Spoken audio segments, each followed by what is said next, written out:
John, the story sucks. Can't believe we're not even that close. 7 more chapters. Can I do this without losing my voice or going insane? I don't know.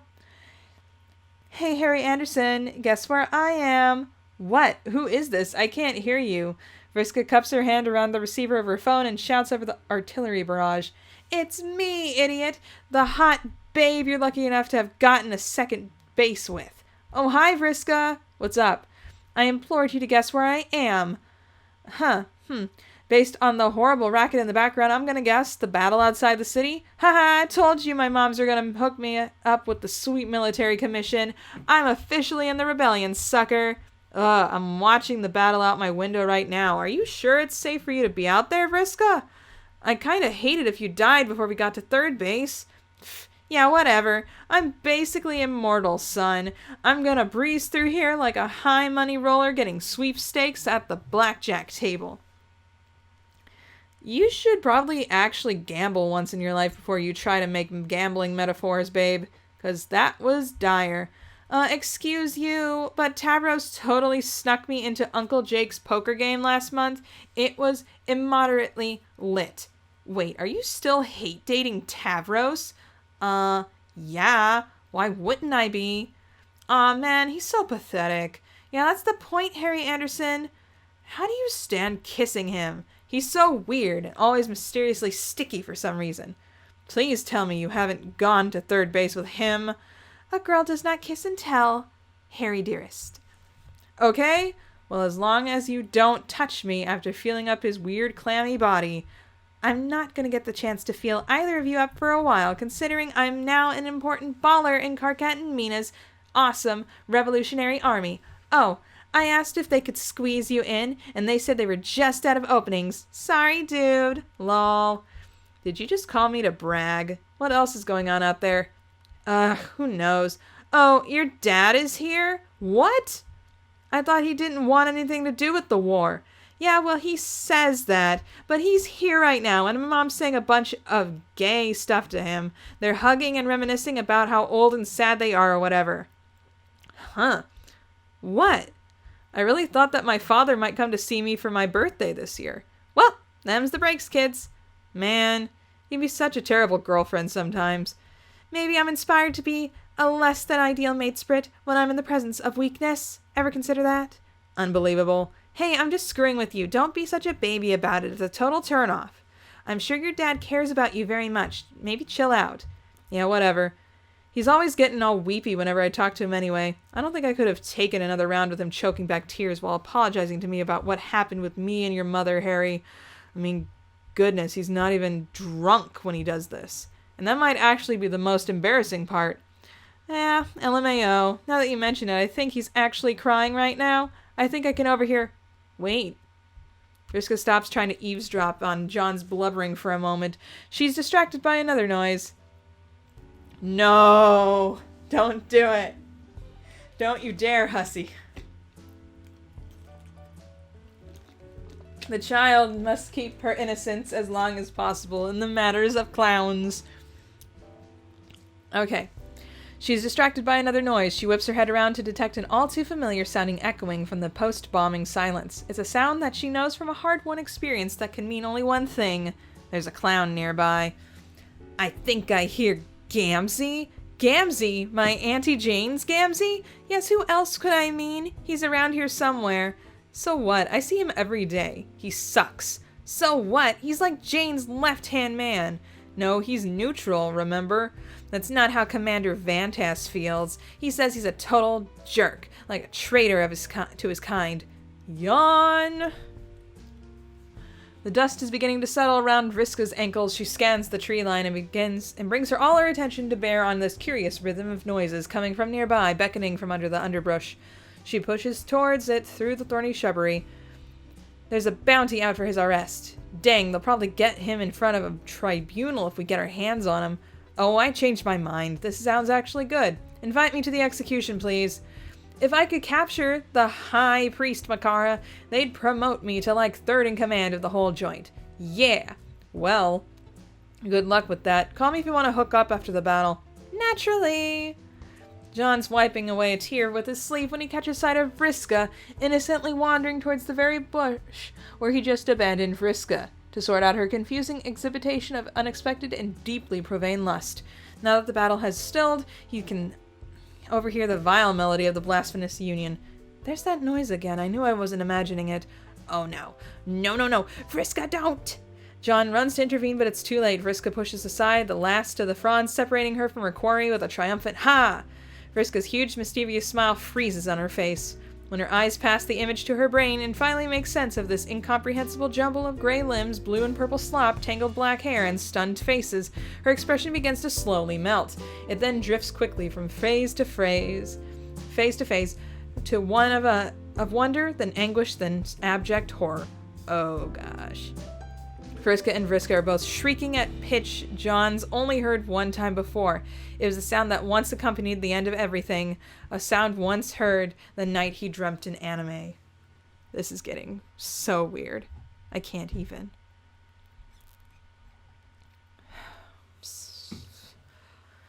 While John dealt with the sight by immediately turning and walking away, the Earth Riska drove to a nearby bush for safety. Riska is contending with her predicament through a willful denial. She's resolved to do everything in her power to prevent herself from thinking about the situation directly behind her. It is a situation which, if she could bear to look at it, would strike her as a precise intersection between the most humiliating moment of her existence and an unprecedented circus mishap and a gruesome crime scene. Her attempt to ignore the unspeakable catastrophe behind her may nearly have worked, if not for the remainder provided by the many fresh bloodstains on her shirt. Not only stains of her own familiar cerulean blue, but others of the most unwelcome color mingling with them. A color she never imagined she'd see contaminating her cool, casual ensemble, and certainly not in a context like this.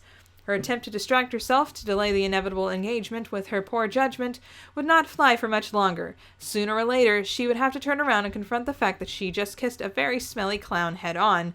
No, she doesn't want to. She won't. There's a rustling in the grass behind her as Gamzee shifts his grotesque supine length. Nope! She covers her ears. She remembers the shame and exhortation of her childhood, the fear, the pressure of being coerced into doing awful things to undeserving kids. All that embarrassing effort she spent trying to emulate her ancestor. She threw every bit of herself into the role, but in recent years reflecting on the charade has only made her cringe. And in what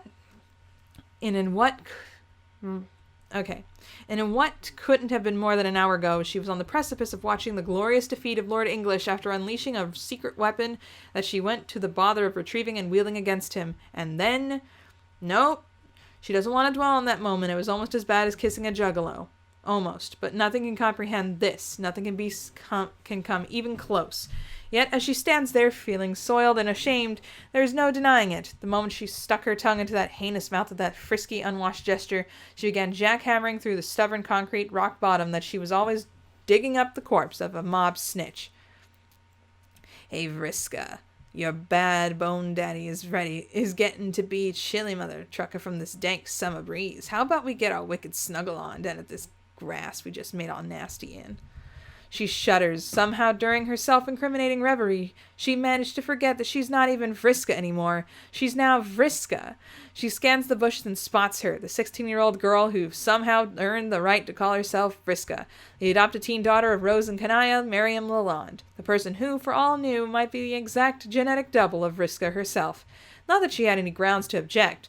She missed her shot, snatched shame from the jaws of glory, and washed up on the shores of this candy-coated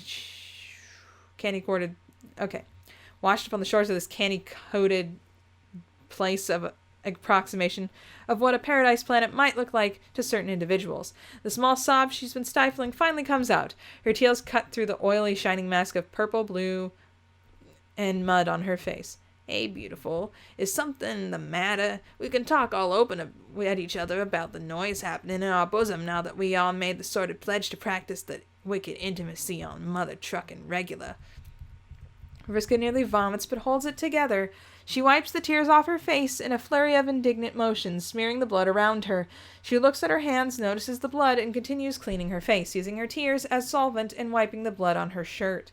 Gamzee, can you just not talk for a little while so I can, I don't know, just be quiet.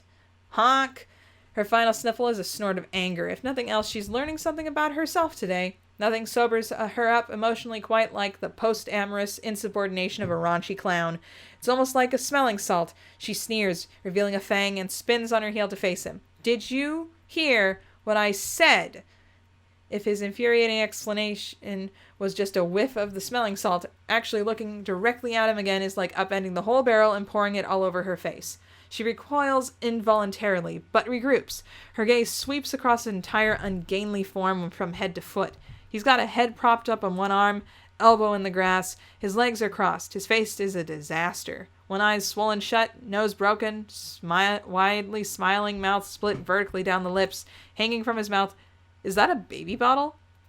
She doesn't even want to think about where he might have been concealing it all of this time. What sort of milk was that anyway? Another question she immediately wishes she hadn't asked herself. She curls the other side of her lip to reveal both fangs now. She stomps forward, plants her foot in the ground, and uses her right to punt the baby bottle clean out of his mouth, sending it flying several hundred yards to land just beyond a distant row of trees. The rubber nipple remains stuck in his clenched teeth, his face now coated with a good portion of punted bottle's milk. Ah, my nana nectar. Riska presses her foot down on his chest and pins his back flush against the grass. He exhales with a startled wheeze with a sudden force. You better listen up, Makara. I don't know what you thought this was, whatever it was that just happened here, but let me clue you in. It was nothing. Nothing happened here. Do we understand each other, you reprehensible, malodorous piece of crap? Honk. She glares down at him with an intensity that would cause any other man to wither, were he not a reeking pile of circus manure. Gamzee's expression, however, remains steadfast in its vaguely lewd sense of serenity. He simply gazes back at her, his smile slowly broadening. The milk seems to be mixing with the blood on his face, slightly lighting the tint of purple. She hears a faint digital clicking somewhere. What is that? It seemed to be coming from behind her. She turns around. What the heck do you think you're doing? At the end of his long, outstretched arm, his hand is working a smartphone. He's smearing blood on the screen as he's typing a text to someone. Even at a casual glance, Riska can tell he's going to bother the alternating capital and lowercase letters in the text, making it more than twice as long. Somehow this makes her even more angry about it than if he were just broadcasting their snogging fiasco without using a typing quirk. It goes to tell... Okay, I gots to tell my number one inverter brother all about what I just got did. He and I aren't as tight as the boys we used to roll as, but he should get his kick on about what a highly unanticipated yet awesome piece of hot and heavy horseplay I just made and partook.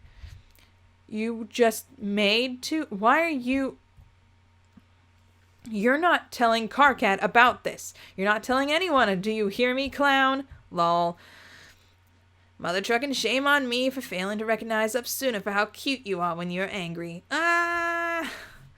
Now why don't you come and let's settle your work... Oh gosh. Now why don't you come, I'll settle your worked up wriggler butt down here so your salty new rumpus uncle... Well, why... No. Gimme that. She snatches the phone out of his hand, holds it from either side, and breaks it in half. She then spikes both pieces down at him, missing, but causing him to flinch nonetheless. No selfies, no texts, no nothing. Which part of "you're not telling anyone" is so hard to understand? This never happened. Not a single word of this is ever going to be breathed, whispered, or honked to anybody. Least of all, any insinuation that this is something I made you do. You get me, idiot? I didn't make you do anything. You were slobbering all over my foot while I was beating the crap out of you. I saw that look on your face. I saw how your codpiece was like... Okay, never mind that. I mean, once we were actually... You were totally into... I don't even try to convince me you weren't... Why am I even talking about this? I don't need to justify myself to a disgusting, horny piece of filth like you. Gamzee's expression changes slightly. He retains his unfortunate aura of amorous placidity, but there's now a hint of sadness.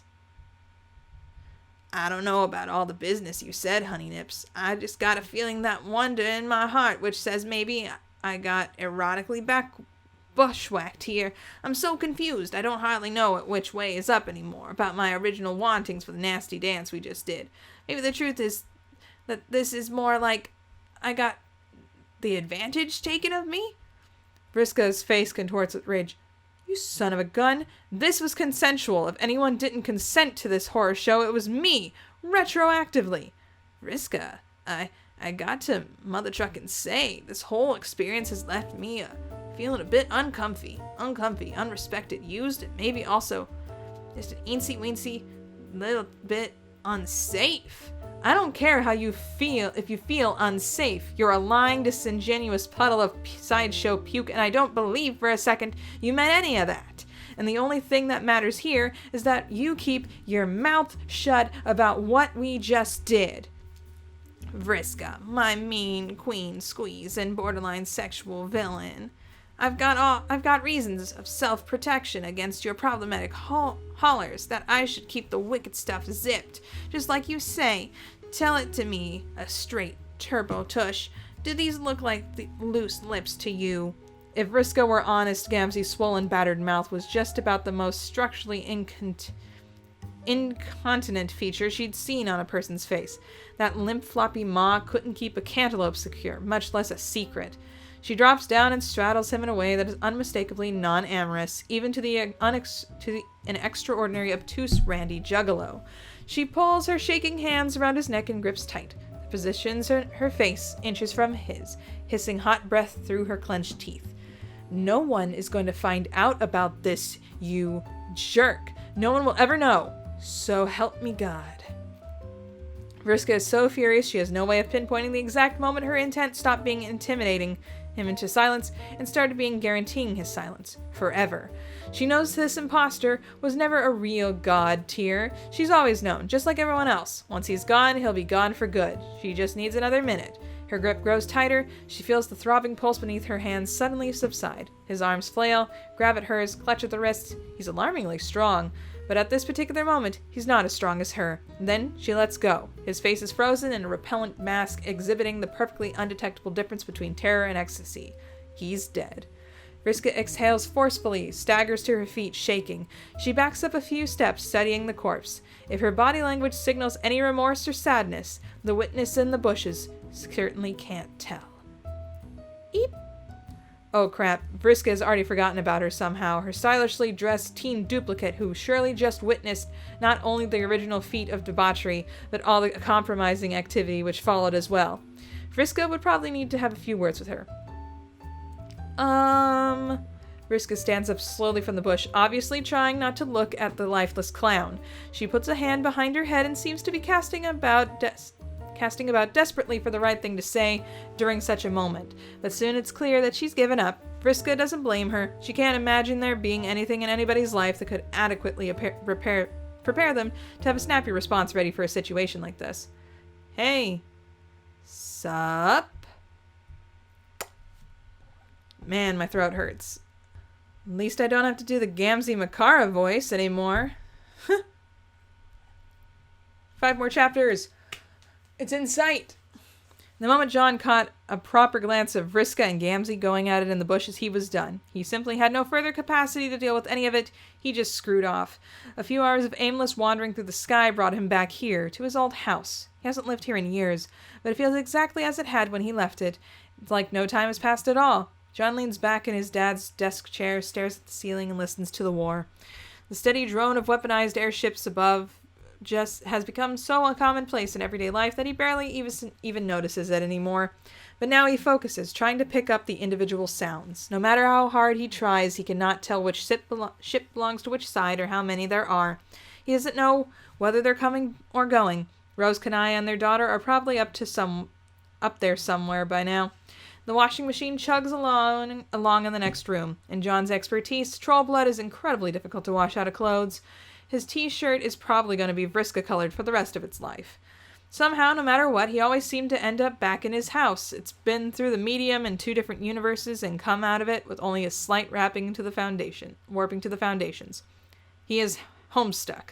Everything is coated in dust. He hasn't bothered to turn any lights on or change any of the bulbs that have burned out over the past few years. He thought he heard someone moving around upstairs a while ago, but he didn't get up to check.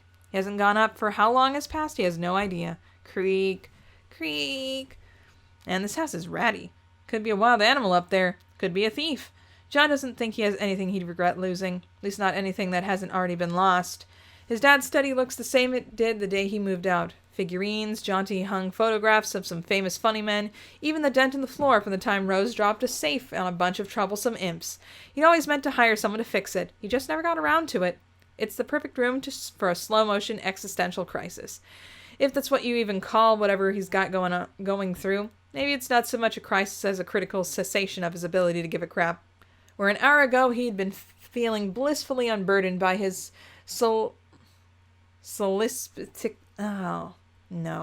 revelation, now the significance of everything's significance overwhelms him.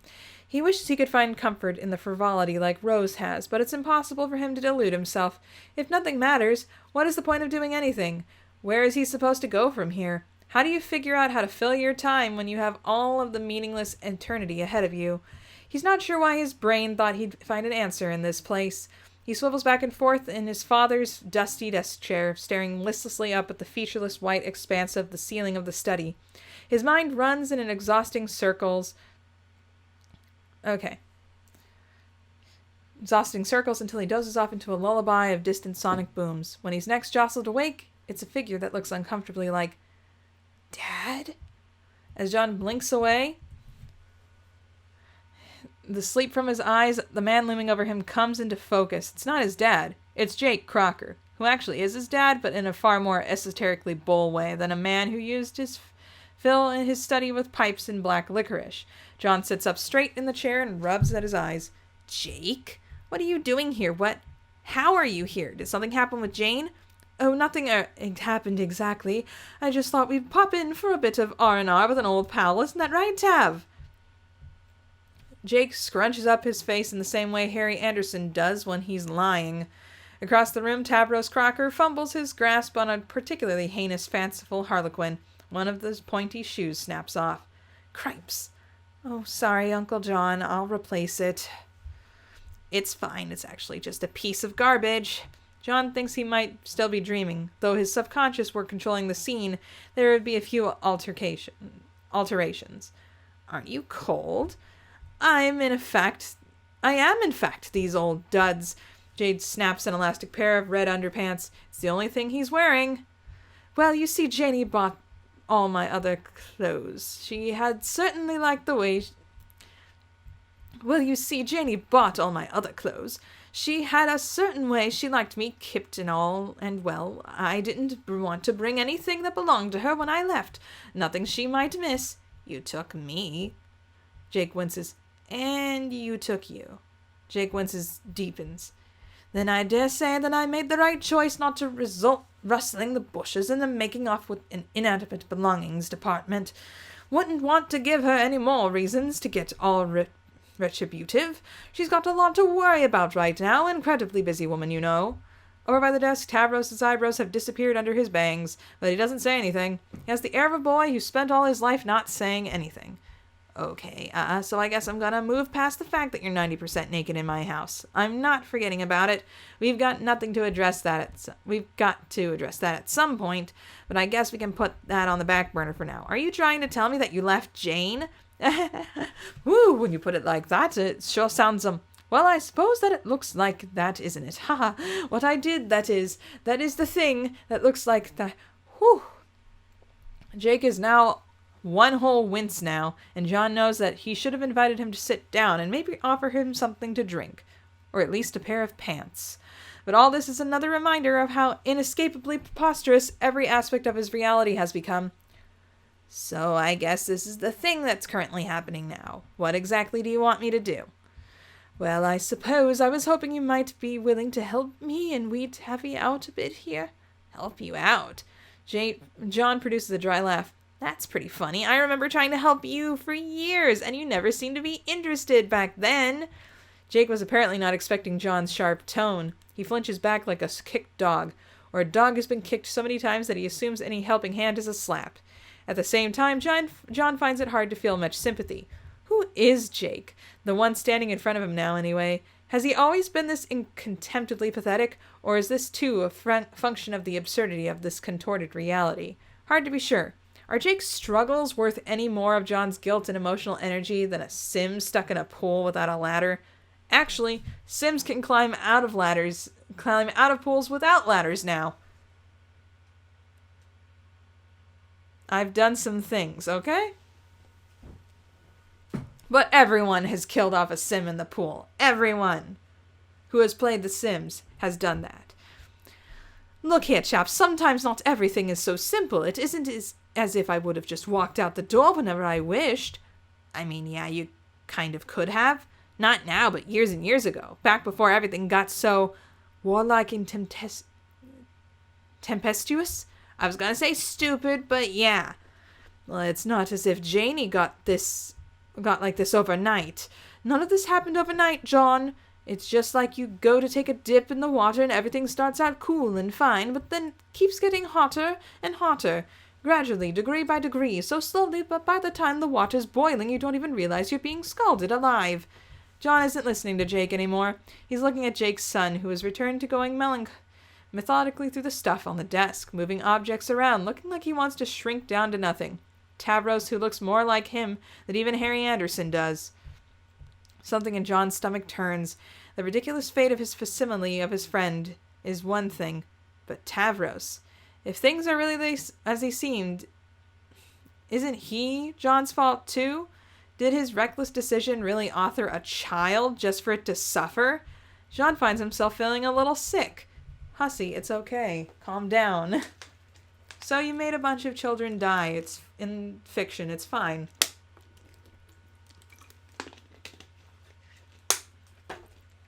Are you guys, I don't know, hungry or whatever?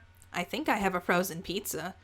He brings them into the kitchen, which still has all the old appliances from decades ago. The stand mixer, the atomic can opener, the milkshake frother. He never uses any of this junk. It clutters the place up, and he should have cleaned it out I can't read it.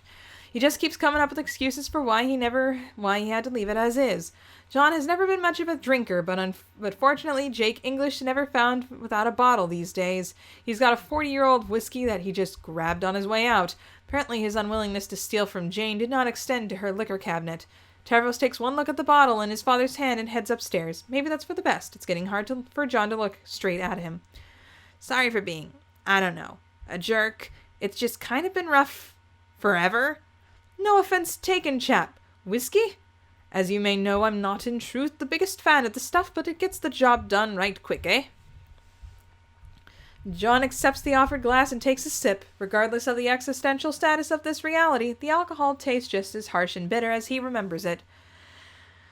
Jake swirls the rocks in his glass, looking queasy despite his proclamation of tolerance. John, do you think I'm a bad person? Certainly not a question John ever expected to hear coming out of Jake's mouth. He hadn't thought of him capable of that degree of introspection. Wait, what? Do you think I've ruined my whole entire life and all of my relationships, and especially the most important relationship in one's life, the divine and unbreakable bond between a man and his son? I'm not sure if I'm the best person to talk to about this, considering I kind of did the same thing. But no, it's not. I don't really think that. It's not as if everything that's happened to you is your fault, like, existentially. Or, like, even non-existentially, I guess. Even in the straightforward, non-metatextual jerk-off terms, it's also not your fault your wife was treating you like crap. It may be all my fault in both an existential and non-existential capacity, so I wouldn't sweat it too much either way. Eh? What do you mean? I don't think you'd really understand. All I'm saying is you're all right, I think. Think you're doing the best you can. I don't blame you for anything, Jake. Jake grimaces in the dim kitchen light. In the dim kitchen light, his 5 o'clock shadow looks like a bruise. I wish I could tell you, hearing that was a load off my mind, John. The me of yesteryear probably would have drunk to your health and exclaimed, "That's grand, old chap. Now I'm off to wrestle with a robot and engage in dalliances and whatnot. Except I would have been drinking flat cherry coke back then, probably. Gran left an astounding amount of cherry coke behind when she died, and it took forever to get through it all. That's pretty gross. Different strokes for different folks, I guess. Anyway, my point is, maybe you should blame me. Maybe I need someone to blame me for once." Huh? I think I'm starting to realize that I've been going through life with the mindset that nothing has ever really been within my control. Maybe it's been the people I surround myself with. Janie always seemed so sure of what was right and what she wanted, and one of those things was me. I don't think I ever really tried to challenge her, not when it ever mattered, and before her there was Dirk. Oh boy, Dirk would have written me out an annotated schedule for every minute of my day if I had asked him to. Or, especially if I hadn't asked him to. Dirk, maybe it's best we don't dwell on that too much. The two of them share a moment of obligatory silence for someone long dead and gone. In a way, I think I found all that comforting. Haven't you ever wanted to let someone make the tough choices for you? John wonders if anything being out of his control would make him feel better, even if he weren't presently stuck sucking on his bitter cosmic red pill. He can't imagine being particularly happy with his world state. Maybe it just wouldn't have made it all the more soul-crushing. Or maybe he would be doing exactly what Jake had always done. In a certain light, isn't ascribing all this mess to some unconscious influence he might have had over the metaphysical shape of reality just a way to brush off his simpler failures as a man and a father? Maybe, yeah, I don't know. I'm starting to think I've been a bit of a fool about it all, though. It's easy to shrug it all off when it's just your own life being jostled about, but this is all something I should have been thinking about when old Tabby was born, isn't it? Too little, too late. I've not done right with the boy at all. Even now, all I'm doing is making excuses for myself. Phew. It's hard for John to disagree. Probably wouldn't do much good to say, though. It's not like John wants to torture the guy, whatever the status of his realness attributes. Jake, I guess I don't actually know you that well, but I think there's a difference between making excuses and just giving reasons. There's reasons for what you did, sure, and I guess you can think of it as an excuse, but that's only if you don't make the effort to start trying to fix yourself. I mean, okay, look, you left. You're doing it. You're making it happen.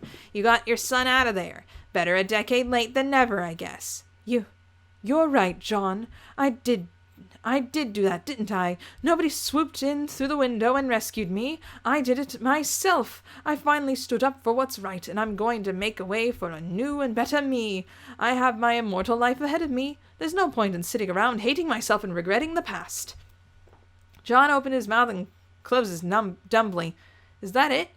I thought it would be harder to convince you. Jake grins, and the effect is incendiary. It's brilliant. His glee is lighting up the room. John blinks. It's literally lighting up the room. A faint but steady glow pulses from Jake's body, radiating like heat from a fire. John can't help but recoil a little, like a vampire in the sunlight. He wishes bitterly that it could be so easy for him, just to forget all his fears and regrets and forge forward with the honest, dumb conviction that if he just tries hard enough, all his problems can be chased away. Golly, John, Gee willikers, do you hear that? Music swells from out of nowhere. For a moment, John thinks the ridiculous noise is coming from Jake, too, but he quickly pieces it together that Tavros must have found the old record player upstairs. Jake sets his untouched glass of whiskey aside and starts tapping his fingertips on the kitchen countertop, his aura of hope pulsing brighter. Then, with a dignified flourish, he raises an arm. John! Yeah? Take my hand. What? Why? Jake snatches John's hand and pulls him in, catching him off guard. John floats, an instinctive reaction to when he's knocked off balance. Dance with me! Oh, Christ. This isn't the sort of jazz you dance to. It's definitely not the sort of jazz you waltz to. John isn't sure that there is a type of jazz for that. Jake just leads relentlessly, but it's the glow of his ridiculous god-tier magic that brings John down enough for his feet to touch the ground. Whether John wants it or not, there's something inescapably infectious about Jake's senselessly optimistic energy. Even if they do end up stepping on each other's feet, gambolting around like newborn giraffes, who cares? What's the little harm in dancing? I'm excited, John. I haven't been excited in such a long time. It's just so great to be out on my own, here with you after so long. You, me, and Tav. Gosh, we're going to make such a team. 2 Crockers and an Egbert. A cracking good comedy, to be sure. Heck, perhaps I'll take back my good old name back. Who knows, maybe Tav would want to be in English, too. This place is a bit smaller than wee Tavy is used to, but I'm sure we'll make do. You want to move in with me? Oh yes, I suppose I ought to run plans by you first before letting my imagination run wild, eh? I'm sure I could afford somewhere else to stay, but I must say I do feel so much safer bringing Tavi up with family. Jake launches into a real doozy of a spin, which John supposes may as well have knocked the last of his sense right out of him. Sure, why the hell not? Jake gives John a twirl, which sends him spinning across the floor in his socks. He stumbles and falls over, which is a bit of a comical display with his windy reflexes. It makes Jake laugh uproariously. Being flung from Jake's orbit of hope and change is a little like being dashed with a bucket of ice water, though. All of John's gloom and malaise surges back to the fore like air filling a vacuum. He feels hungover. Oof. John lies immobile on the floor tile. Jake draws up to look down at him in confusion, striking a pose that is both dazzlingly model-esque and doubtlessly completely unintentional. Eh? What are you looking so glum for there, old chap? Oh, you know the usual. You need help getting up? Nah, I'm cool down here on the floor. You know, John, maybe we ought to embark on this journey of self-betterment together. What do you say, my boy? What? I've got my Tavi out. Have you been thinking about making amends with Roxy and such? Maybe give her the push she needs to get out herself. Not really. And why the hell not? Like I said, you wouldn't really understand. I don't think there's really much of a point of me trying to talk to Roxy. She's not what? John hauls himself up to his feet and moves to the living room. Jake follows, but John now ensures that there's a healthy enough physical distance between himself and Jake's black hole of psychic optimism. You can't rightly go and blame the woman for all your troubles, John. I'm not blaming her at all. Then what are you saying, Johnny boy? John sighs and drops onto the couch. He stretches out so Jake can't take the seat beside him. That even if I could talk to her and try to set things straight, why bother? She might not even be, real, strictly speaking. Eh? Like I said, you wouldn't understand. Trust me, it's a whole lot of crazy stuff. You're right, that is awfully crazy thing to say. Not real. Why, I just saw Roxy yesterday. She's a solid and real person as you and I, John. That's hardly becoming of a man to say something so dismissive, even if it is tough to know what a lady is thinking from time to time. I'm not... What is it now? I screwed up so bad. Too long ago. It's just too late to change anything now. So what? Huh? So what if it doesn't change anything? Won't it matter to your family to see you care? Won't it make you feel better to try? To at least be able to say that when the chips were down you gave it your honest all? And what about Harry Anderson? Do you really want to go the rest of your long life knowing you never tried to be the father your son needed? Hearing the name is like a blow to the chest. Little Harry Anderson, his son, whom he held and fed and taught and raised into a young man. Despite it all, he's always been so unbelievably proud of that boy. If Roxy isn't real, then his son must be even faker. Something about the thought makes John feel more rotten than anything else. Maybe it's some aspect of his basic biology buried down in the core of his lizard brain that makes him want to reject what he knows is true. The allure of the denial, of the anesthetic hope radiating from Jake's epically sculpted body. It's difficult to turn away. My word, John, are you crying? Jake, do you have Roxy's number? Oh boy. Build up John Roxy, destroy John Roxy, try to build it again. What is even the heck? In circles without a sound. My words can't be heard when they hit the ground. 4 more chapters. We can do this. Okay. Because Riska only spent a few minutes on Prospect before her dream self was whisked away to the battlefield, the moment she ascended to her god-tier form, she never exactly got to enjoy Prospect life as much as some of her friends did, which by all accounts involved a lot of leisure time, floating around, lounging on golden crenellations, and looking at pretty much the only thing there was to look at on Prospect, the big blue sphere full of prescient clouds known as Skya. She's certain Terezi must have spent more than her share of time ogling the fluffy nimbus clouds, or sniffing in their direction at least. This must have been what life on Prospect was like, Riska thinks, as she adjusts her head to a slightly more comfortable position on the fresh clown carcass she's now using as a pillow. She lets out a long exhale, feeling more relaxed than she's felt in a long time. The clouds aren't showing any visions, but that's okay. She realizes that you can see whatever you want to see in a cloud if you spend a long enough time looking at its shape. All that really is required is a willingness to let yourself waste the time. A willingness she only just discovered minutes ago, since wringing the life out of a libidinous harlequin. I think that one is sort of a snake. A snake with a strangely big head. Nah, that's a pipe. A what? It's a thing you smoke with. Oh. You mean like the human marijuana I've heard Dave ramble about sometimes?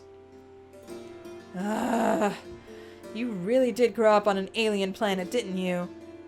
Yes, as a matter of fact, I did. I'm from the world which was home to the race you yourself are apparently a member of.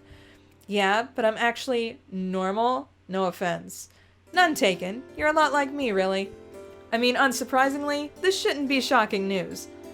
You kind of remind me of my mom. Not in many ways, I just mean you say stuff that makes it obvious this isn't where you grew up. How is Kanaya, by the way? Boring and old. Old and boring as heck.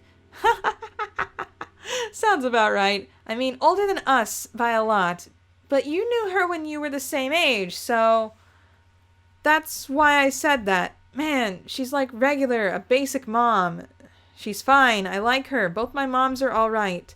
They're a little obsessed with all this war, though. Oh yeah? Yeah. Old people get hella bent out of shape about war and politics.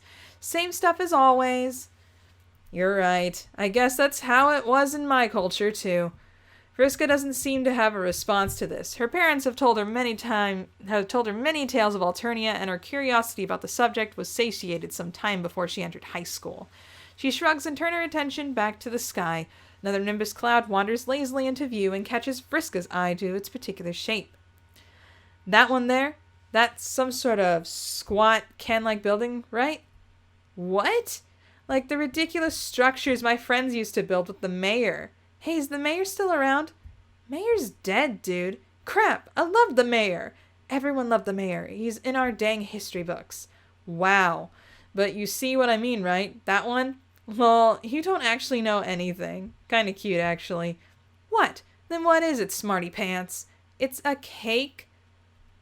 A birthday cake, see? Those are the candles. It's so obvious. Oh, like those terrible things John's dad was always making. I guess so. What's with all the clouds shaped like John's stuff?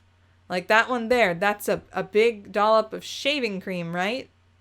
Nah, that's a normal cloud, I think. Fine, bad example, but that one. That's definitely a human hat. Oh yeah, it totally is. It's just a sky hat, right there. Is Earthsea always like this? I don't know, I never noticed. Riska scans the sky. She notices a few more John-specific cloud shapes, a ghost over there, a beagle puss just overhead. But the more she stares at them, the more she realizes her ability to recognize the shapes is beginning to fade. They start to resemble fluffy, amorphous blobs. Was it all in her imagination? Maybe this is crazy nonsense, actually. Seeing shapes in the clouds, I mean. Maybe. IDK. Or maybe the truth just makes me kind of nervous. What truth? Don't tell him I said this, but I think John is just an extremely powerful being, even when he sucks. And he certainly does appear to suck in this reality. And yet, the uneasy feeling is there. It's a vague feeling I've had in the back of my mind for a long time, but it really hit me when I was talking to him earlier. It's disturbing to think about how that much power bottled up in one stupid nerd, he'll never understand it. What power are you even talking about? Like the wind powers? No, I mean the power to shape reality, even without intending to. Like just falling backwards into the most insanely overpowered bull, and then the rest of us have to work our butts off for the fraction of that power and relevance. He could rewrite everything that ever happened if he wanted, and he could probably even bend reality to his will in a certain ways, even if he didn't have the slightest idea what he was doing, which he usually doesn't. He probably managed to be more relevant than I could ever dream of being if he were dead. It's a little depressing to think about, actually. No, it's not. Harry's dad is a joke. He's a washed-up loser. He's not worth feeling terrible about at all. Wow, you know what? You're right. Man, That is such a good attitude. Why didn't I say that? I used to say stuff like that. Riska turns to face Vriska, propping her head a little higher up on the torso to get comfortable. The Vriskas have become virtually oblivious to the fact that a strangled juggalo is currently functioning as a throw pillow. It feels right, natural even, as if he was never meant to serve any purpose other than that of a deceased soft vehicle for head and neck support between two blossoming friends. Hey, can I ask, why were you making out with this ridiculous idiot? Wow, could we maybe not talk about that? I'm embarrassed. I'm not even judging. It's not like I can blame you. Sometimes a girl just needs to give up on her dignity for a while and kiss a dumb clown. That does explain my relationship with Harry, actually. Yeah, that's a good way of putting it. Let's just call it a brief and inadvisable catharsis through fleeting clown lust and agree to never speak of this again. You got it. But anyway, I was trying to make a point. I have to say, I'm almost a little jealous of you. Jealous? Why? I haven't done anything. I go to high school. That's about it.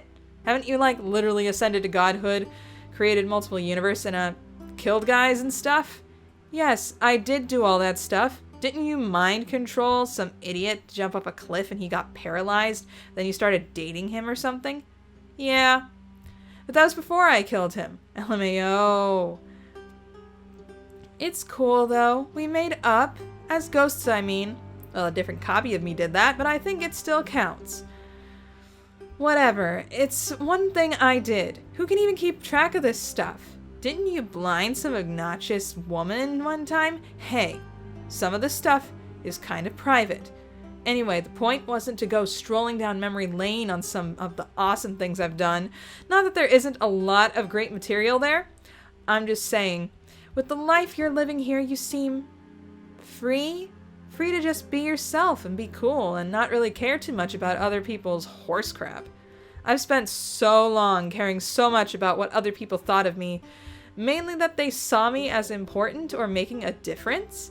It's such a futile struggle sometimes, and I thought I was doing so well and getting so close to the big prize, and then I end up here. It's like a big joke. Sometimes it feels like a real freedom is just understanding that. And when you do, it comes through in your personality, and it's a lot easier to just seem cool, you know? I guess. This is really funny. I feel like such a mess up, because now I'm saying this, I realize there was a person like that I met once. Like you, sorta.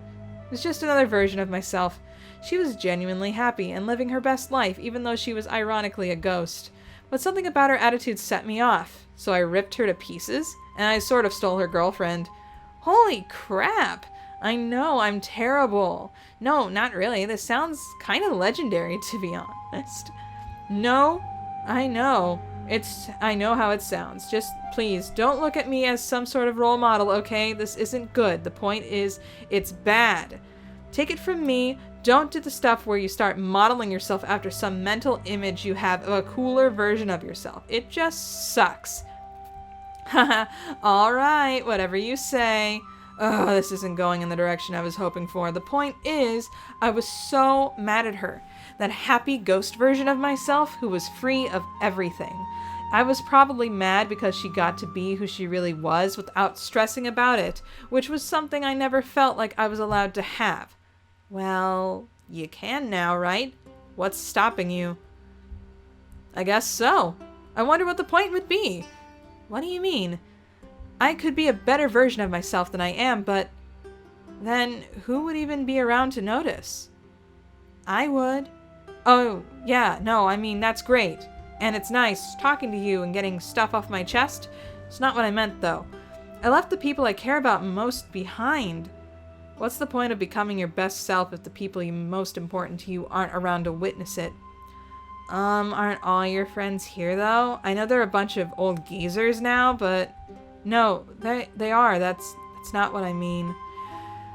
Oh, I guess this is hard to explain. I guess I mean there's someone specifically I fell out of touch with who it feels like I'll never see again. Oh, maybe Riska thinks for a while on her next statement. She needs time to let a thought she'd never had thought before arrange itself into words. Maybe that's why I hate my ghost self so much. Why? Because I just had a sense. On some level, I knew she was right. She was happy and honest with herself, and that's what made her a version of myself who was actually worthy of someone I cared about. Don't get me wrong, we had a nice time for a few years living on the meteor. It was a good, stable, pale relationship, but that's all it was. We couldn't really connect in a deeper way because I was still the way I am, I guess. Layers and layers of armor and defenses, and I had some mysterious feeling that weak ghost version of myself was always meant to form the kind of connection with her that I never could, because she didn't have any of that stuff getting in the way, which is probably why I flipped out at her. This person you're talking about here, it sounds like you love her. What? No! Okay, whatever. I don't believe this. I mean, maybe? Sorta? It's a complicated feeling. It doesn't actually sound that complicated, but again, whatever. I don't know. I still feel sort of messed up about this, and I don't think I can pinpoint exactly how I feel. Maybe you can't even boil it down to one quadrant at all. Who are we talking about here? I don't think I can talk about this anymore. Oh gosh, it's not my mom, is it? Or one of them? Oh no, not them. Anyway, they're living on this planet. Remember I said I would probably never see her again? Yeah. You're just talking about the girl you blinded that one time, aren't you?